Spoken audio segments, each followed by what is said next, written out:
Il est animateur télé et joue la comédie, ou plutôt il est comédien et il fait de la télé. Il sait même faire de la magie et chanter du musical. Notre invité a plus d'un tour dans son sac et il nous le prouve une fois de plus en montant sur scène avec Parfum d'intimité, une pièce de Michel Tremblay, adaptée par Christian Bordelot, Laurent Artufel et sur le plateau du live. Bonsoir. Bonsoir Laurent. Bonsoir. Merci de m'accueillir. Ouais, oui, c'est la bonne humeur sur notre plateau. Mais je vois ça, mais tant mieux. Je dirais même que c'est le chaos.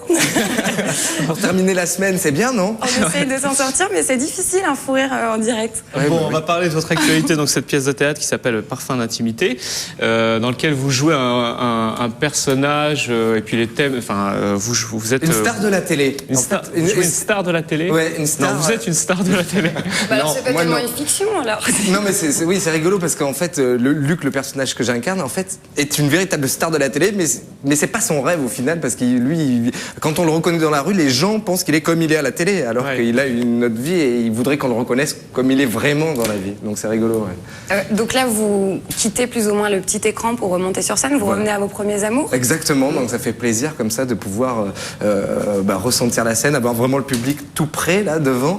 Donc c'est une pièce que j'ai jouée déjà au Festival d'Avignon l'année dernière, la reprise à Paris avec plein de dates en France. Donc c'est un vrai plaisir. Ouais, parce qu'on vous connaît surtout pour être l'animateur télé, mais en fait, ce qu'on ne sait pas et ce que vous mettez en avant, notamment dans votre dossier de presse, c'est que vous êtes d'abord un enfant de la comédie et que finalement vous faites un peu de la télé à côté. Mais bien sûr, mais alors parce que quand on est comédien, faut bien manger et c'est vrai que j'ai fait plein de petits boulots à la con les premières années. Après est arrivée la radio et puis ensuite la télé. Et puis il se passait la télé, elle est venue vous chercher en fait. Voilà, oui, quand j'étais à la radio et puis ça a fonctionné. Voilà. Alors évidemment, je préfère aller faire de la télé parce que c'est un métier qui se rapproche plus justement de la comédie et du théâtre plutôt que d'aller décrocher un téléphone. Alors, Laurent Artufel a des talents multiples, pardon, Shakib. Oui, non, je me disais que comme on voulait absolument savoir à quoi ressemblait votre travail, notamment cette pièce, on avait concocté un petit florilège des meilleurs extraits, enfin, de quelques extraits. Moi, je déteste les extraits de théâtre à la télé, mais bon, il faut bien. Vous allez devoir supporter ça, c'est parti.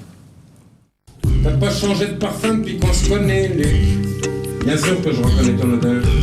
Et ça te met pas à l'envers? À quoi ça servirait d'en parler? J'ai l'impression que Natacha est à quatre pattes, l'oreille collée au plancher du salon pour écouter tout ce qu'on dit. Tu fais de la projection. Toi, t'aurais fait ça. Ce que j'écris est profondément ennuyeux et surtout profondément inutile. Ça décolle jamais, ça se contente de dire ce que ça dit et ça dit pas grand-chose. Jean-Marc, je suis sur le point de trouver que le public est con et je veux pas. Peut-être que tu généralises trop. Jeunes adultes de 18-19 ans qui se mêlent d'être beaux, c'est très beau. Et leur résister est bien difficile. Ils découvrent la séduction. C'est sur moi qu'ils l'essayent. Mais je t'assure que c'est difficile, parce que quand ils veulent, ils veulent.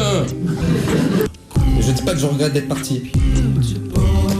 C'est juste que si on me demandait le temps où j'étais le plus heureux dans ma vie, je dirais que c'est l'époque où on préparait Musset pour le conservatoire. Et j'avais tant de difficultés avec mon texte.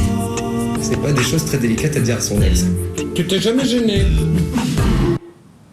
Laurent, vous ne regardiez pas pendant l'extrait parce que vous nous dites que c'est vrai qu'en effet, le théâtre, c'est difficile de le transposer à la télé. Oui, c'est... Pour comprendre un peu le pitch de la scène, je pense que de la pièce, le mieux, c'est que vous nous l'expliquiez. Donc c'est un huis clos, deux personnages. Luc, jeune star de la télé, en fait star d'un sitcom. Et voilà, et qui retourne voir son ex. Alors son ex, c'est son ex avec qui il a vécu, mais c'est surtout son ex-mentor. C'est-à-dire c'est un peu le mec qui l'a guidé, qui est plus âgé que lui, et qui est un professeur de lettres, qui lui a toujours rêvé d'être un grand écrivain, qui est joué par Renato Ribeiro, super acteur de théâtre, donc ça j'ai de la chance de jouer avec lui. Et en fait il revient à un moment crucial de sa vie, c'est-à-dire son père est en train de mourir, donc c'est pas très drôle, et là ça va être une conversation vraiment comme deux personne, enfin n'importe qui peut avoir cette conversation. On revient sur les questions sur sa propre vie, sur le rapport avec un ex, et puis aussi sur la disparition d'un proche. Alors là, c'est mon père, mais ça peut être ça peut être une mère. C'est l'adaptation d'une pièce qui préexistait. Quelles sont les différences entre celle-ci et celle qui existait en fait, donc l'adaptation des anciennes odeurs de Michel Tremblay, la différence c'est justement dans les expressions, parce que s'il fallait jouer toute la pièce avec les expressions québécoises, ça serait difficile. Mais sinon, on garde quand même des éléments ne serait géographique, avec le fleuve Saint-Laurent ou Montréal ou les jardins de Montréal. Donc voilà, on reste au Canada. Le théâtre dans lequel vous jouez, ce théâtre, il est dans le 5e arrondissement. C'est un tout nouveau théâtre. Alors ça, c'est bien pour vos téléspectateurs parce que c'est vraiment un tout nouveau théâtre qui vient de s'ouvrir dans le 5e à Paris, deux salles. La Comédie Saint-Michel. La Comédie Saint-Michel au boulevard Saint-Michel. D'accord. Métro Luxembourg, RER. Et donc, j'imagine qu'après la pièce, vous allez dîner dans des petits restos sympas du quartier. Vous avez des bonnes adresses à nous donner? Oh là, non, moi je suis dans le quartier. Comme j'y suis depuis pas longtemps dans ce théâtre, je connais pas encore bien le quartier. D'accord. Mais bon, je vous fais confiance, Stéphanie, pour trouver de bonnes adresses. Faites-moi confiance, Laurent. Ouais, alors juste une dernière question concernant la télévision, parce que vous êtes aussi animateur télé. Range ta chambre va s'arrêter à la fin de l'année. Ouais. Même si vous dites que finalement, elle aurait peut-être pas dû s'arrêter, parce qu'en termes d'audience, elle n'est pas si loin. Elle aurait pas dû s'arrêter. On était leader le samedi matin face à des grosses machines comme la Star Academy, leader sur les jeunes, mais en plus on ramenait la ménagère. Donc non seulement on atteignait le but, mais on allait au-delà.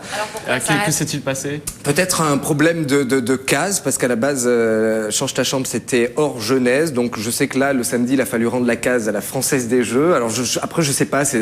Mais on est en tout cas, on s'entend bien avec la direction et on est en train de réfléchir à une émission plus musicale, on va dire. D'accord. Donc vous ne perdez pas espoir de rester à la télévision? Je reste. Ok. On est très content de vous avoir comme concurrent à partir de janvier, si vous y êtes toujours. Merci. On sera pas à la même heure, mais bon. Voilà. On est content de vous avoir reçu. Bon, je rappelle simplement votre actualité. C'est une pièce de théâtre qui s'appelle Parfum d'intimité et qui est signée par Michel Tremblay. En tout